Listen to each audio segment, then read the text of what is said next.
الحمد لله رب العالمين والصلاة والسلام على رسوله الكريم وعلى آله وصحبه أجمعين وبعد۔ نبی کریم صلی اللہ علیہ وسلم کی سیرت پر ہمارا مضمون چل رہا ہے۔ تو کل ہم نے یہاں تک ہی پڑھا تھا کہ ابو طالب جب نبی کریم صلی اللہ علیہ وسلم کو لے کر شام جا رہے تھے تو راستے سے راہب نے ابو طالب سے یہ کہا تھا کہ آپ محمد کو صلی اللہ علیہ وسلم انہیں واپس لوٹا دیں۔ اس کے بعد نبی کریم صلی اللہ علیہ وسلم کو مکہ کی طرف لوٹا دیا گیا۔ تو یہ واقعہ اس وقت کا ہے کہ جب آپ کی عمر مبارک ابھی 12 سال تھی۔ اس کے بعد پیارے نبی صلی اللہ علیہ وسلم نے آگے جیسے جیسے آپ کی زندگی کے ایام گزرتے گئے، جوانی شروع ہوئی، تو جوانی کے ایام بھی پیارے نبی صلی اللہ علیہ وسلم کے بڑے پاکیزہ ایام تھے۔ ان ایام کے اندر آپ کا معاملہ پورے مکے کے اندر تمام نوجوانوں سے بالکل مختلف آپ کا معاملہ تھا، جبکہ یہ وہ زمانہ تھا کہ جس میں بہت زیادہ شر، بہت زیادہ برائیاں اور فحاشی اور بے حیائی، ناچ گانے اور گندگی اور غلاظت جو ہے وہ اس وقت معاشرے میں بہت زیادہ تھی، بلکہ یہاں تک کہ مرد و خواتین بالکل ننگے ہو کے اپنے پورے کپڑے اتار کے بیت اللہ کا طواف کیا کرتے تھے، اور عورتیں اتنی گندی اور اتنی بے حیا ہوا کرتی تھیں کہ وہ اپنے گھروں کے باہر آزادی کے جھنڈے لگا دیا کرتی تھی کہ آپ ہمارے گھر بڑی آزادی کے ساتھ آ جا سکتے ہیں اور جیسے چاہیں اپنی خواہش ہم سے پوری کر سکتے ہیں۔ تو اس قسم کی بے حیا قسم کی خواتین اور بے حیائی کا وہ زمانہ اور گندگی اور فحاشی اس زمانے کے اندر بہت زیادہ موجود تھی، لیکن پیارے نبی صلی اللہ علیہ وسلم ان تمام گندگیوں سے اور ان تمام بے حیائی کے امور سے بالکل محفوظ رہے اور دور رہے۔ بلکہ ایک روایت میں یوں آتا ہے کہ نبی کریم صلی اللہ علیہ وسلم جوانی کی عمر میں آپ کے دل میں ایک دفعہ یہ بات آئی کہ میں یہ دیکھوں تو صحیح کہ جو لوگ اکٹھے ہو کر کوئی فنکشن اور کوئی پروگرام کرتے ہیں تو میں کوئی جا کر دیکھوں تو صحیح ہوتا کیا ہے وہاں پر۔ تو اللہ کے نبی صلی اللہ علیہ وسلم جب وہاں پہنچے تو جو ہی وہاں پر میوزک، اس وقت کا جو ڈھول باجا تھا، اس کے بجنے کی آواز آپ کے کان میں پڑی، اللہ کے نبی صلی اللہ علیہ وسلم وہیں پر بے ہوش ہو کر گر گئے۔ آپ کی اللہ نے سماعت کے اوپر پردہ ڈال دیا اور اللہ کے نبی صلی اللہ علیہ وسلم کو اللہ نے اس گندگی سے محفوظ رکھا۔ اب یہاں پر یہ بات میں عرض کرنا چاہوں گا کہ آج تو ہماری قوم میوزک کی رسیہ ہے، خوب سن رہے ہیں جناب، دیکھو گھر گھر کے اندر موسیقیاں، اور یہاں تک کہ اب تو اللہ تعالیٰ معاف فرمائے آپ کے یہاں نعت کے نام کے اوپر نبی کریم صلی اللہ علیہ وسلم کی تعریفیں کرنے کے لیے جو نعتیں پڑھی جاتی ہیں ان کے اندر موسیقیاں، اور نام لیا جاتا ہے محمد رسول اللہ صلی اللہ علیہ وسلم کا، جبکہ پیارے حبیب صلی اللہ علیہ وسلم اس چیز سے سخت نفرت کرنے والے اور ان چیزوں سے بالکل بیزار، اور اللہ سبحانہ و تعالی نے اس گندگی سے آپ کو بالکل محفوظ رکھا۔ اب ہماری قوم محمد کریم کے نام پر یہ سارے کام کر رہی ہے کہ جس سے پیارے نبی صلی اللہ علیہ وسلم کو نفرت تھی اور اللہ نے آپ کو اس سے محفوظ رکھا ہے۔ تو سوچیں آج کے نوجوان یہ ساری باتیں۔ اور ایک دوسری بات یہاں عرض کرنا چاہوں گا، ہم سیرت کے جلسے بھی کرتے ہیں، سیرت کی باتیں بھی سنتے ہیں، اور جناب سیرت کے نام پر بہت سارے پروگرام بھی ہوتے ہیں۔ ابھی یہ سارا میلادی چکر جو سارا ابھی چل رہا ہے، اور یہ 12 ربیع الاول تک، بلکہ تو پورا مہینہ یہ سسٹم چلتے ہیں، لیکن نبی کریم صلی اللہ علیہ وسلم کی سیرت کے یہ عظیم پہلو ان کی نظروں سے کدھر ہو جائیں کہ پیارے حبیب صلی اللہ علیہ وسلم کی زندگی کیا تھی۔ آپ کی زندگی کا عملی نمونہ جو ہے اس کو اختیار کرنے کے لیے ہماری یہ قوم تیار نہیں۔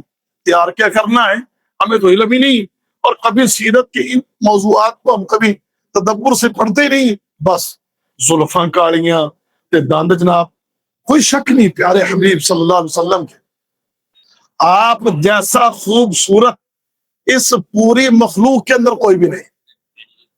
سمجھ گئے نا؟ جو کہنا سو فرسا سیرت گنڈ، اس پوری مخلوق میں پیارے حبیب سے زیادہ خوبصورت نہ کسی کی زلفیں، نہ کسی کے دانت، نہ کسی کا چہرہ، بلکہ سب سے زیادہ خوبصورت ہستی اگر کوئی ہے تو وہ محمد رسول اللہ صلی اللہ علیہ وسلم.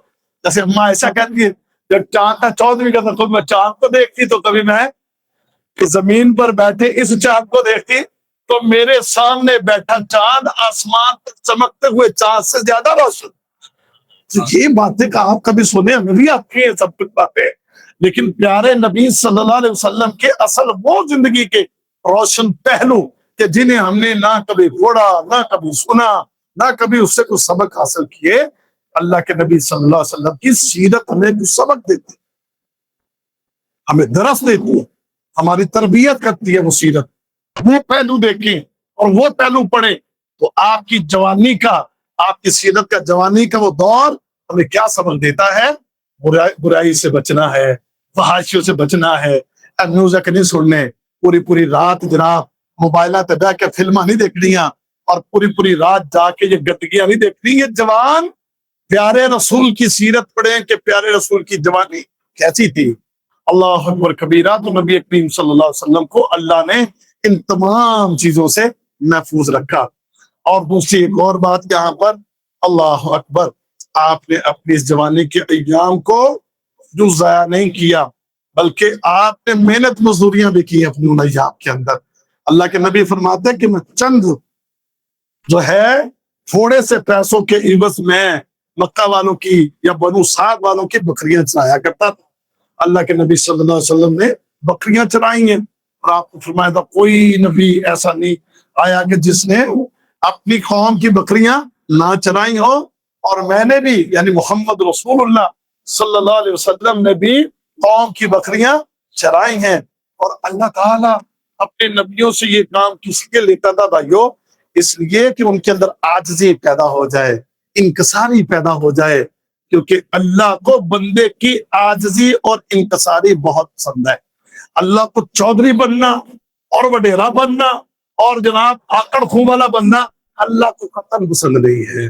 جو اپنے آپ کو چودھری سمجھ کے بولتا ہے نا، اور اپنے آپ کو بڑا بڑا سمجھتا ہے، اس روئے زمین پر محمد کریم سے بڑا آیا ہی کوئی نہیں ہے.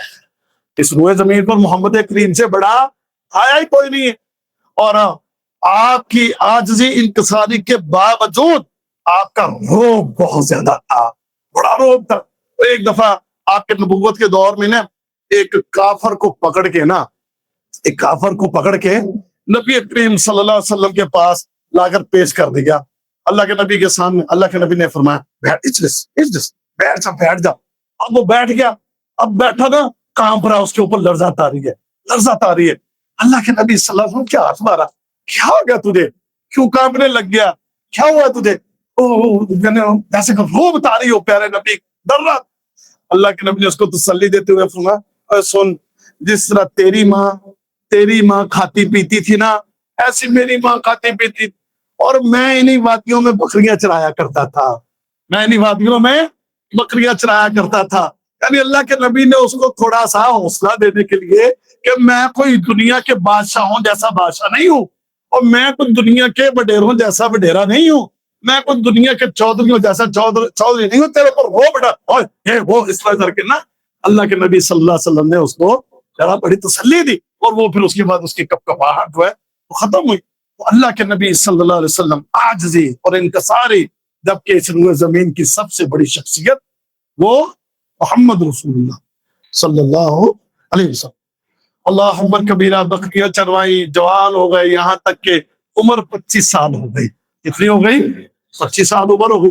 میں بہت ساری چیزیں چھوڑتا جا رہا ہوں کیونکہ ٹائم بھی دیکھ لوں اور تھوڑے دنوں میں پورا بھی کرنا مضمون ہم نے.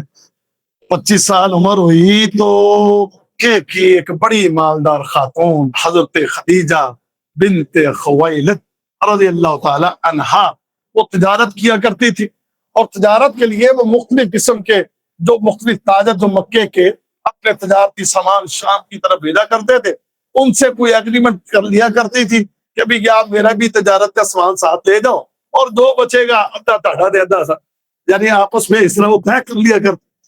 انہیں خبر ہوئی محمد رسول اللہ صلی اللہ علیہ وسلم کی دیانت کی، امانت کی، آپ کی پاکیزگی کی، تو انہوں نے ارادہ کیا کہ پھر میں اپنا جو ہے نا تجارت کا معاملہ ان کے ساتھ کو طے کرتی ہوں۔ اپنے غلام کے ذریعے میسرہ، آپ کا حضرت خدیجہ کا ایک غلام تھا، اس غلام کے ذریعے پیارے نبی صلی اللہ علیہ وسلم سے بات طے ہوئی کہ آپ ہمارا تجارتی قافلہ شام لے کر جائیں اور جو اس میں سے منافع ہوگا پھر اس کے لیے اس کے ساتھ اس میں آپ سے معاملہ طے کر لیا جائے گا۔ پیارے نبی صلی اللہ علیہ وسلم نے حضرت خدیجہ کا وہ تجارتی قافلہ لیا اور قافلہ لے کر آپ شام گئے، تجارت ہوئی، واپس آئے اور بڑی امانت داری کے ساتھ جو حضرت خدیجہ کا بنتا تھا غلام کے ذریعے وہ ادا کر دیا۔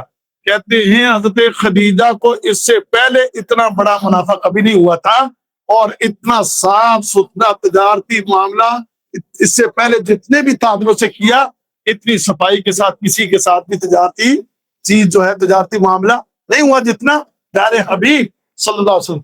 اب اس سے حضرت خدیجہ کے دل میں آپ کی قدر بیٹھ گئی اور آپ کے لیے ایک عزت اور احترام کا معاملہ آپ کا۔ اب یہ چیز یہیں پر نہیں رکی، پیارے حبیب صلی اللہ علیہ وسلم کے لیے اللہ رب العزت نے حضرت خدیجہ کے لیے بات اس سے بھی آگے کی ڈال دی۔ انہوں نے اپنی سہیلیوں سے مشورہ کیا، انہوں نے کہا جی اس سے بہتر اور بات کیا ہو سکتی ہے، یعنی شادی کے وعدے سے۔ پھر پیارے نبی صلی اللہ علیہ وسلم کو پیغام بھیجا گیا، اللہ کے نبی صلی اللہ علیہ وسلم نے فرمایا میں پہلے اپنے چچا جو ہیں ابو طالب اور دیگر چچا میں ان سے مشورہ کروں گا۔ آپ نے ان سے مشورہ کیا اور مشورہ کرنے کے بعد پھر محمد رسول اللہ صلی اللہ علیہ وسلم کی پہلی شادی آپ کی 25 سال کی عمر کے اندر حضرت خدیجہ رضی اللہ تعالی عنہا کے ساتھ آپ کی شادی ہو گئی۔ اور اس وقت حضرت خدیجہ کی عمر وہ چونکہ بیوہ تھی، آپ کی عمر اس وقت 40 سال تھی۔ اب اس کے بعد نبی کریم صلی اللہ علیہ وسلم کو اللہ نے حضرت خدیجہ رضی اللہ تعالی عنہا سے 6 بچے عطا فرمائے۔ سب سے پہلے بچہ جو پیدا ہوا اس کا نام قاسم تھا۔ کیا نام تھا؟ قاسم۔ آپ کو پتا ہے پیارے نبی کی کنیت کیا ہے؟ اللہ کے نبی صلی اللہ علیہ وسلم کی کنیت ہے ابو القاسم۔ آپ کو کیا کہا جاتا تھا؟ ابو القاسم۔ آپ کو پتا کنیت کس کو کہتے ہیں؟ کنیت کہتے ہیں کہ جو آپ کی اولاد میں سب سے بڑا بیٹا ہو اس کی طرف نسبت دے کے آپ کو پکارا جائے، جیسے ابو تابش، ابو ریان، ٹھیک ہے نا جی؟ تو اس طریقے سے بڑے پتر دا نا کی ہے، ہاں جی، تو یہ ہے ابو محمد امین اور یہ ہے ابو عبداللہ۔ اس طریقے سے یہ کنیت ہے، اس کو کیا کہتے ہیں؟ کنیت۔ تو قاسم پہلا بیٹا تھا، آپ کی کنیت کیا تھی؟ ابو القاسم۔ ابو قاسم کے بعد دوسری اولاد حضرت زینب پیدا ہوئی، پھر رقیہ پیدا ہوئی، پھر ام کلثوم پیدا ہوئی، پھر فاطمہ پیدا ہوئی اور پھر آخر میں عبداللہ پیدا ہوئے۔ اب پیارے حبیب صلی اللہ علیہ وسلم کا بیٹا قاسم بھی فوت ہو گیا، عبداللہ بھی فوت ہو گیا، آپ چاروں بیٹیاں زندہ رہیں، ان کی شادیاں بھی ہوئیں اور پیارے نبی صلی اللہ علیہ وسلم کی زندگی میں زینب بھی فوت ہو گئی، رقیہ بھی فوت ہو گئی، ام کلثوم بھی فوت ہو گئی، اکیلی بچی تو کون؟ حضرت فاطمہ رضی اللہ تعالی عنہا۔ اور حضرت فاطمہ بھی نبی کریم صلی اللہ علیہ وسلم کی وفات کے 6 ماہ بعد وہ بھی وفات پا گئی تھی۔ باقی ان کل بیان کریں گے انشاءاللہ۔ یہ سیرت کا موضوع جاری ہے، باقی باتیں کل ہوں گی۔ اللہ تعالی ہم سب کو اس سے زیادہ فائدہ اٹھانے کی توفیق عطا فرمائے۔ وآخر دعوانا الحمدللہ رب العالمین۔